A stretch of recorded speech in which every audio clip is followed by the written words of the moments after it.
बादाम, इसको इंग्लिश में आलमंड कहते हैं। खुबानी, इसको इंग्लिश में एप्रिकॉट कहते हैं। किशमिश, इसको इंग्लिश में रेजिन कहते हैं। अखरोट, इसको इंग्लिश में वॉलनट कहते हैं। सुपारी, इसको इंग्लिश में बीटल नट कहते हैं। केसर, इसको इंग्लिश में सैफरॉन कहते हैं। पिस्ता, इसको इंग्लिश में पिस्ताशियो कहते हैं। खजूर, इसको इंग्लिश में डेट्स कहते हैं। कद्दू के बीज, इसको इंग्लिश में पंपकिन सीड्स कहते हैं। मूंगफली, इसको इंग्लिश में ग्राउंड नट कहते हैं। सूखा नारियल, इसको इंग्लिश में ड्राई कोकोनट कहते हैं। तरबूज के बीज, इसको इंग्लिश में वाटरमेलन सीड्स कहते हैं। तिल के बीज, इसको इंग्लिश में सेसमी सीड्स कहते हैं।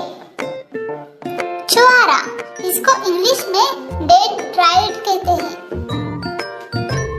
काजू, इसको इंग्लिश में कैशू नट कहते हैं।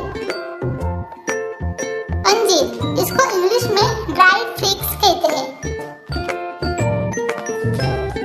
शाहबलूत, इसको इंग्लिश में चेस्टनट कहते हैं। अखरोट का फल, इसको इंग्लिश में हेज़लनट कहते हैं। तुलसी का बीज, इसको इंग्लिश में फ्लेक्स सीड्स कहते हैं। मिश्री, इसको इंग्लिश में शुगर कैंडी कहते हैं। खरबूज के बीज, इसको इंग्लिश में कैंटालूप सीड्स कहते हैं। मखाना, इसको इंग्लिश में फॉक्स नट्स कहते हैं। चिलगोजा, इसको इंग्लिश में पाइन नट्स कहते हैं। चिरौंजी, इसको इंग्लिश में कडपानट कहते हैं। खसखस, इसको इंग्लिश में पॉपी सीड्स कहते हैं। इसे इंग्लिश में हम एनीस या फेनेल कहते हैं। अगर आपको ये वीडियो अच्छी लगी हो तो लाइक, कमेंट्स और सब्सक्राइब जरूर कीजिए।